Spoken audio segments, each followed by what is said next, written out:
Hey guys, welcome to a new episode of Pint Bros. I'm your host Robert, and on a journey of visiting every brewery in Southern California, we're out here in the city of Hawthorne checking out Common Space Brewing. Let's go check them out.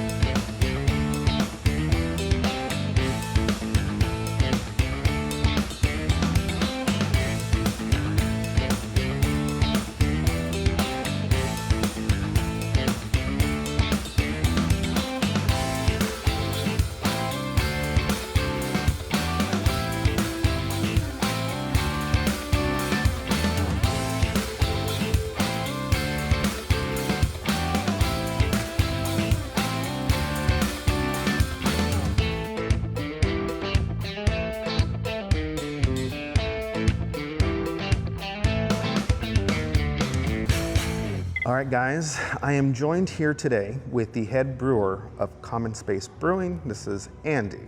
Thanks for having us, man. Appreciate it. Thanks for being here. Thanks for coming all the way out to Hawthorne.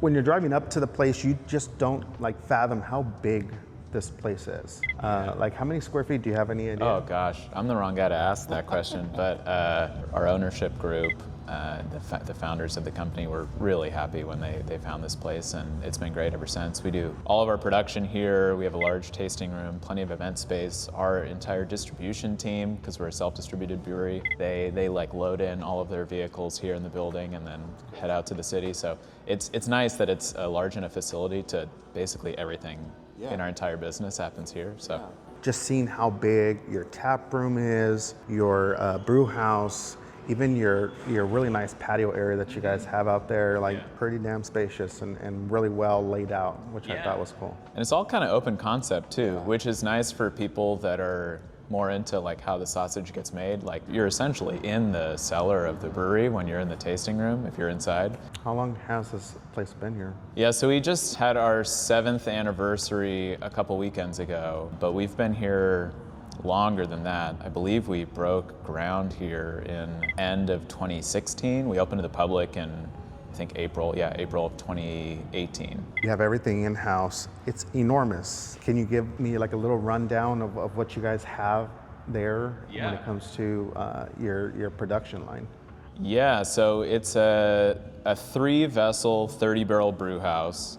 It's a little bit oversized, means that for some of our core brands, we can knock out 40 barrels of beer in a single turn. Some of those we do high gravity, like our core Mexican lager Sonrisa. We knock out 60 barrels in one go because we're able to do high gravity brewing. I think right now we have 26 different beers in our portfolio, available for distribution or here on tap. So you take what are available in large production style batches that you could get at various retailers or bars and restaurants, and then you add the potential to have maybe 6 more that you can only get here because they're small batches. So yeah, right now I think we have 26 beers on tap and then maybe 2 or 3 that are waiting to replace. I'd love to do as many as possible, really. But at this point, we're just kind of constrained by the amount of taps that we have. 26 is a lot. So. That sounds, compared to any brewery that we've visited thus far, I think you guys definitely are number one when it comes to the amount of taps that you have to offer. Aside from this space, you probably offer a handful of other little locations throughout, or is this your main event space right here?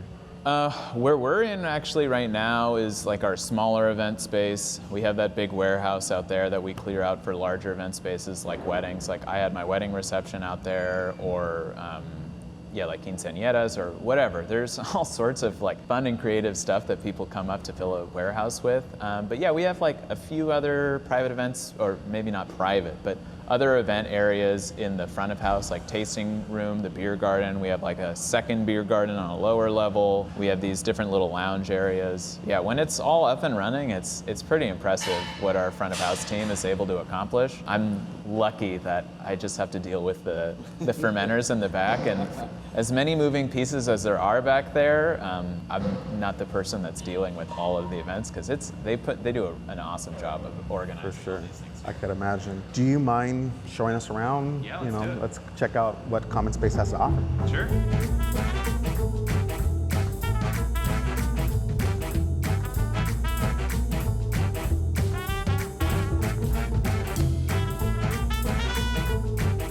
So this is our canning line. We got this just over 2 years ago. It's been a game changer for us. Really an amazing piece of equipment. We're able to do counter pressure canning. We're able to get incredible quality through very low dissolved oxygen pickup. It's a lot of moving parts. It's sort of the constant thorn in my side in terms of maintenance, but it's incredible. Maybe we'll need to make an upgrade in terms of how many cans we can fill in a particular given amount of time at some point in the future, but yeah, we love it. This is an awesome, it's both my baby, but also my nightmare.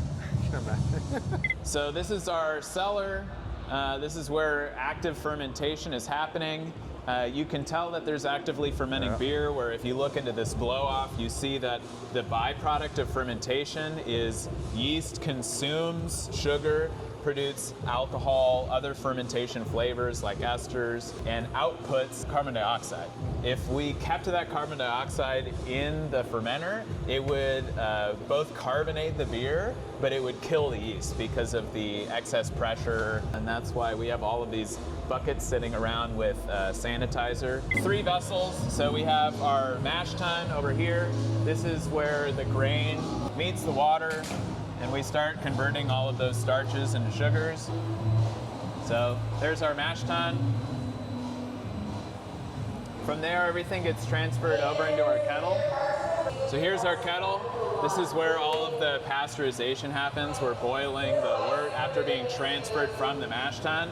This is usually where we're adding a decent amount of hops, either on German-style beers where there's still a lot of kettle hopping, or on IPAs where you need to add a little bit into the kettle. Yeah. But usually where all of the aroma comes from is over here in the whirlpool. In here, the temperature of the beer is cooled down just even a little bit off of boiling, so it allows us to extract more aroma before knocking it out. Plus, there's a little bit of a natural clarification process that happens from going into one vessel from the other.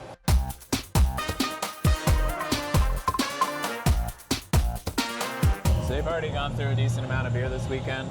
So these are all your empty kegs. Yeah, if they have a mark like this on them, it's like they get tagged for the tasting room, so that like our distro team doesn't accidentally take kegs that were designated for the tasting room and sell them to somebody else. So if it has a black tag on it, it came from the tasting room this weekend. So it looked like we had a pretty busy weekend. Yeah. So this is what I was talking about earlier. When we were waiting for lots of the permitting to be able to actually start making beer here in the facility, we had extra time on our hands, so we built out all of this that used to be a loading dock.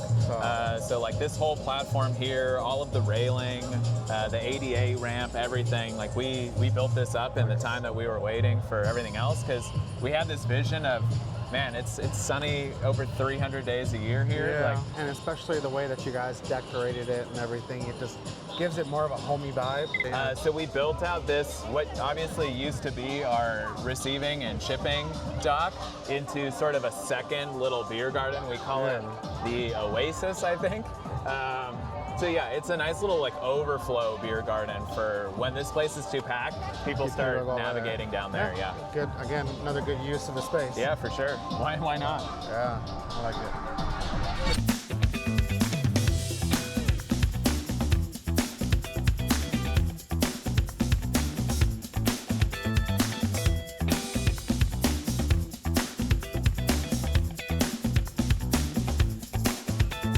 This one here is Sonrisa, so we'll start with that. That's like our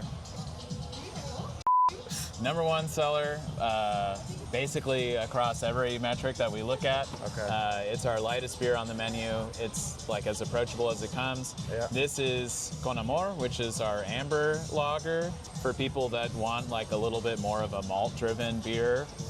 This is probably our favorite in terms of like still incredibly drinkable.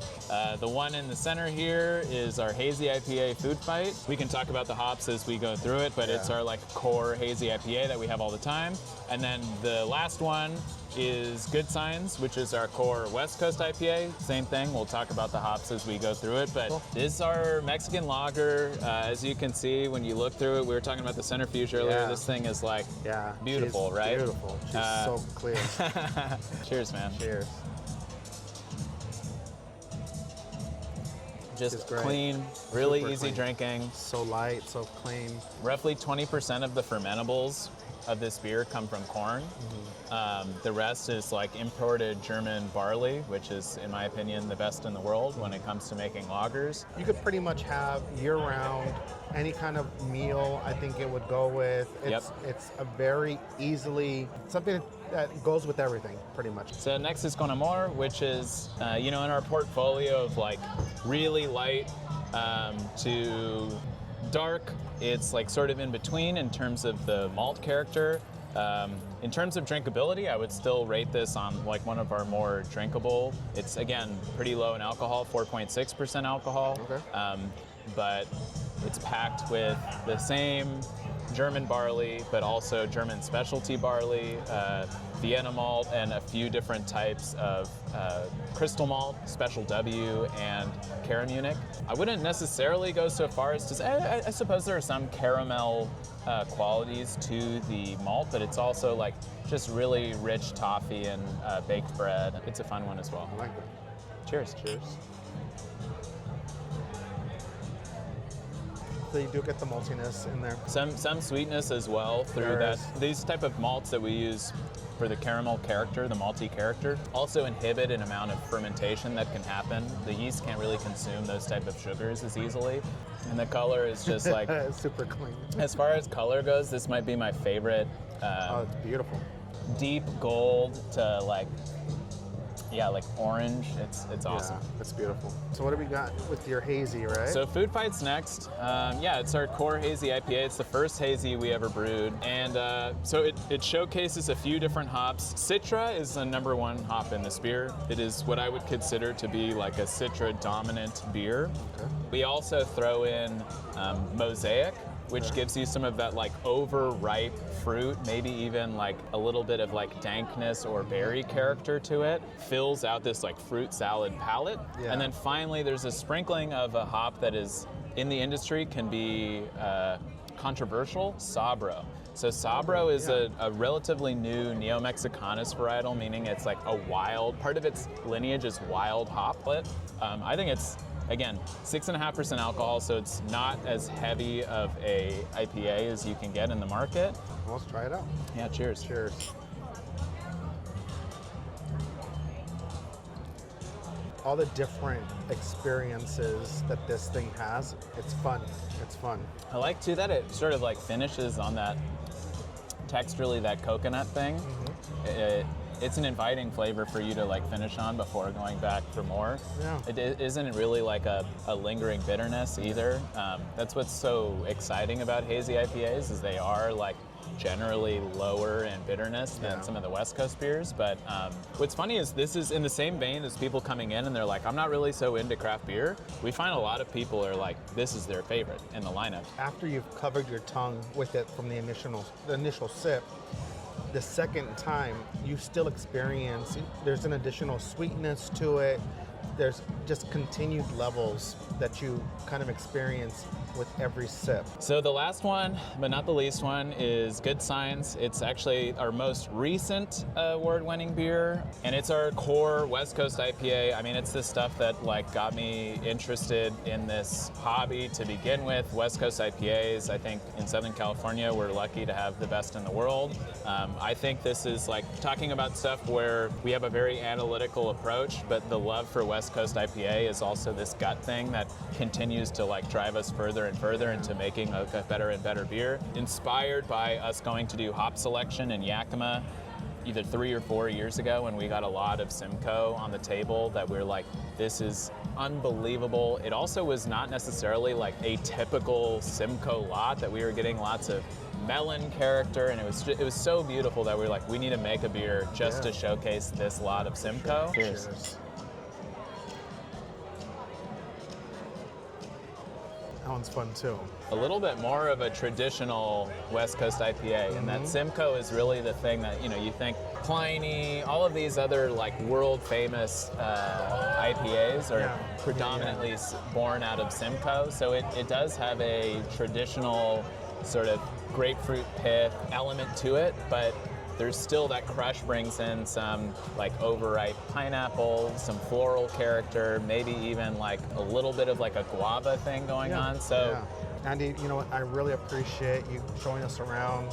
This place is pretty awesome. We actually were told to come and check this place out by many of our viewers and close friends, and you know, I'm glad we were able to finally, you know, come down and check out Common Space, because this place has a lot to offer.